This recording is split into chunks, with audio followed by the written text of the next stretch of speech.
Hello everyone, welcome back to the channel. आज हम class 10 maths की एक्सरसाइज 1.2 क्वेश्चन नंबर 1 सॉल्व करेंगे। तो चलिए अभी हम लोग शुरू करते हैं अपना टॉपिक। आज का टॉपिक हम लोग इरेशनल के बारे में सीखेंगे। इरेशनल प्रूफ करना है। तो चलिए हम लोग शुरू करते हैं। इरेशनल को कैसे प्रूफ किया जाता है। देखिए, इरेशनल है वो एवरी ईयर में क्वेश्चंस आपका क्वेश्चन पेपर में आता है, तो ये वेरी इंपॉर्टेंट है। मैक्सिमम 99% चांसेस है आने का इरेशनल। तो चलिए अभी हम लोग शुरू करते हैं। इरेशनल को कैसे प्रूफ किया जाता है। देखिए, इसको 3 टाइप्स है, 3 तरह का क्वेश्चन है। There are 3 types of questions आता है आपका एग्जाम में। सबसे पहले अंडर रूट रहता है। सेकंड, रूट का बाहर में एक जो रहेगा, जैसे सब रूट का बाहर में देखिए रहेगा। थर्ड, रूट का अंदर और बाहर में प्लस माइनस बी का देखिए रहेगा। There are 3 types of irrational questions may become in your examination. First of all, under root में देखिए रहेगा और अंडर रूट का साथ साथ में प्रोडक्ट फॉर्म में भी देखिए रहेगा। और तीसरा है अंडर रूट का साथ प्लस माइनस का साथ भी देखिए रहेगा नंबर। तो चलिए हम लोग इसको कैसे प्रूफ करते हैं। तो क्वेश्चन है आप लोग का, प्रूफ दैट √5 इज इरेशनल। तो चलिए अभी हम लोग को कैसे प्रूफ करता है। इसको प्रूफ करने के लिए 6 स्टेप है, आप लोग को याद रखना है। स्टेप को आप लोग को याद रखना पड़ेगा। तो चलिए अभी हम लोग शुरू करते हैं। सबसे पहला स्टेप है, हम लोग लेंगे let √5 is a rational number. हम लोग मानेंगे कि √5 जो है वो रैशनल नंबर है। क्यों हम लोग अपोजिट लिया हुआ है।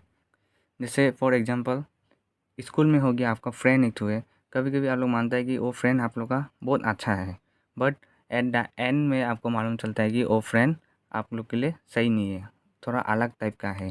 तो तो √5 को इरेशनल प्रूफ करने के लिए हम लोग इसको अपोजिट लिया हुआ है। तो फर्स्ट स्टेप आप लोगों को याद रहना है, let √5 is a rational number. दूसरा step, √5 equal to a/b, where a and b are co-prime integers। देखिए, जो a और b है वो आप लोग का को-प्राइम इंटीजर्स है। को-प्राइम इंटीजर्स माने क्या है, जिसका कोई कॉमन नहीं है, जिसका HCF खाली एक ही होता है। याद रखना है आप लोग को, a और b को-प्राइम इंटीजर्स है जिसका कोई कॉमन ना हो और उसका HCF एक ही होता है। आप लोग को ये याद रखना है। ये आप लोग का दो स्टेप है। थर्ड स्टेप में हम लोग आता है, ये √5 है, यहाँ में हम लोग स्क्वायर लिया और a² b², ठीक है। इसको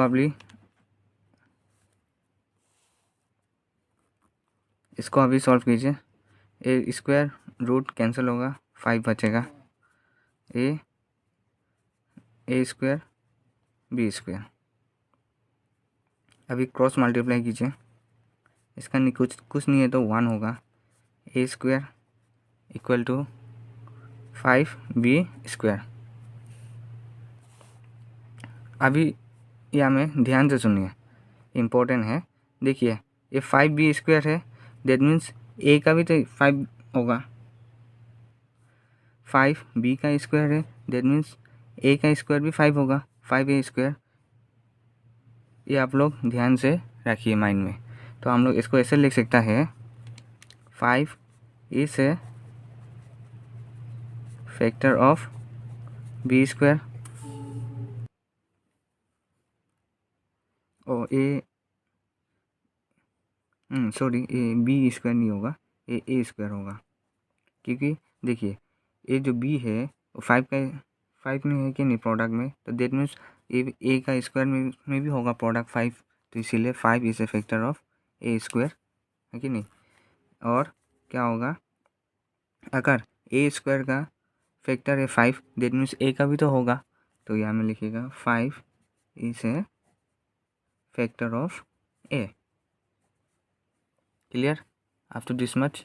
देखिए ये आप लोग का थर्ड स्टेप है। देखिए ये स्टेप 1, स्टेप 2, स्टेप 3। यहाँ में 1 दे रहा है, मैं 2 दे रहा है, 3 दे रहा है। ये आप लोग को याद रखना है ये वाला तो, ठीक है। मैं फिर से बोल रहा हूँ, √5 को इरेशनल प्रूफ करने के लिए सबसे पहले हम लोग उसका ऑपोजिट लेगा, जो let √5 is a rational number. ये आप लोगों का फर्स्ट स्टेप है। Second step, √5 equal to a by b होगा, जहाँ में a and b are coprime integers. Coprime integers माने क्या है, जिसका कोई भी कॉमन नहीं है और HCF उसका एक ही है को प्राइम इंटीजर्स का। नेक्स्ट तीसरा, यहाँ में सेम होगा ये वाला √5, या भी सेम होगा बट स्क्वायर दे देगा बोथ द साइड। स्क्वायर दिया, इसको प्रूफ किया, तो इसको ये वाला निकलेगा। ये आप लोग का मानिए इक्वेशन 1 है। Clear up to this much. चलिए अभी हम लोग नंबर 4 स्टेप में जाते हैं।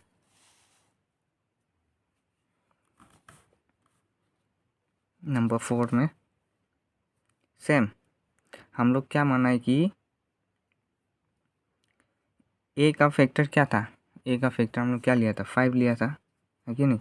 सो ए का क्या होगा, इक्वल टू 5 होगा, ठीक है। ए का क्या माना हम लोग, 5 होगा, या क्या है कि नहीं। अगर इसमें बी का साथ 5 है, दैट मीन्स ए का साथ भी 5 होगा, तो ये दोनों इक्वल है कि नहीं, तो इसलिए लिखा है ए इक्वल टू 5। और सी लिखेगा यहाँ पर, where C is a constant, C एक नंबर है, ठीक है। ए इक्वल टू 5 है और सी एक नंबर है। क्लियर। अभी सेम कीजिए, ए स्क्वायर या भी स्क्वायर दीजिए, तो ए स्क्वायर इक्वल टू 5 स्क्वायर का 25 सी स्क्वायर। क्लियर। अभी देखिए ए स्क्वायर का वैल्यू क्या था, 5b स्क्वायर था कि नहीं। ए स्क्वायर का वैल्यू 5b स्क्वायर है कि नहीं। सो ए स्क्वायर का जगह में 5b स्क्वायर का वैल्यू पुट करेगा, नेक्स्ट 25 सी स्क्वायर। क्लियर। अभी ऐसे करते 5 या 25, तो इसका क्या निकलेगा, बी स्क्वायर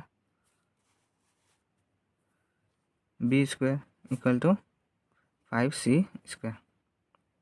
अभी देखिए ये 5c स्क्वायर के साथ में है, दैट मीन्स बी स्क्वायर के साथ में भी होगा, सेम जैसे हम लोग स्टेप नंबर 3 में किया था। ये वाला तो 5b स्क्वायर के साथ में है, ए इक्वल है, दैट मीन्स इसका साथ भी सेम होगा 5b ए स्क्वायर। सेम केस में हम लोग इधर भी होगा, 5c स्क्वायर के साथ में है, तो दैट मीन्स बी स्क्वायर के साथ में भी है, ये दोनों इक्वल है। तो यहाँ में हम लोग लिख सकता है 5 इज ए फैक्टर ऑफ क्या होगा, बी स्क्वायर। क्लियर। और 5 is a factor of b भी हो। ये हम लोग का 4th स्टेप है। चलिए अभी हम लोग स्टेप नंबर 5 में आते हैं।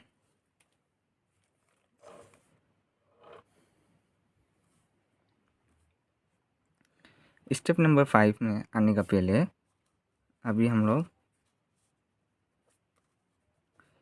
स्टेप नंबर 3 और स्टेप नंबर 4 देखिएगा। देखिए स्टेप नंबर 3 में ए का स्क्वायर क्या आ रहा है, 5 है, अब बी का स्क्वायर के साथ में भी 5 है, दैट मीन्स क्या हो रहा है, ये दोनों जो है वो कॉमन है कि नहीं, कॉमन है। 5 दोनों में भी आ रहा है कि नहीं, ए स्क्वायर में भी आ रहा है, बी स्क्वायर में भी आ रहा है कि नहीं दोनों। तो हम लोग याद कीजिए स्टेप नंबर 2 में लिखा था कि नहीं, ए and b are coprime integers, लिखा था कि नहीं, लिखा था ना। तो यहाँ में हम लोग लिखेगा कि देखिए 5 इज ए कॉमन फैक्टर,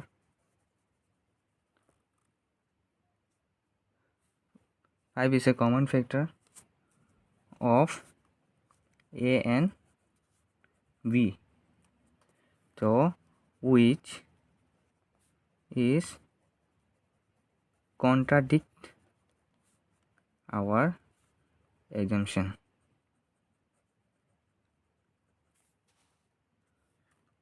देखिए इसमें क्या बोला है कि 5 is a common factor of a and B.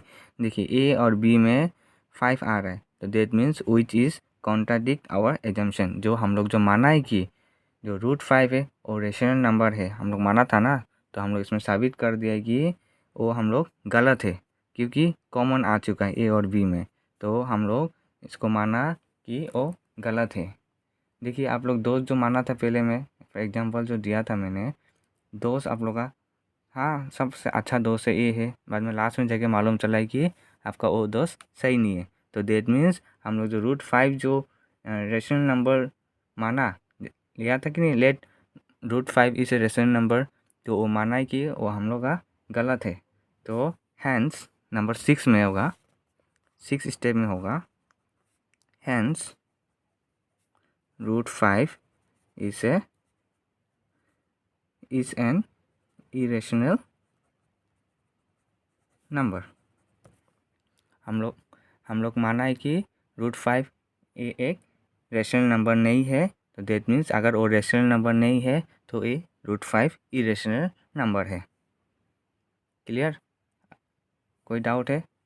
कोई भी डाउट नहीं होना चाहिए। ये स्टेप है, स्टेप आप लोग को याद रखना पड़ेगा, तभी जाके आप लोग इसको प्रूफ कर सकेगा।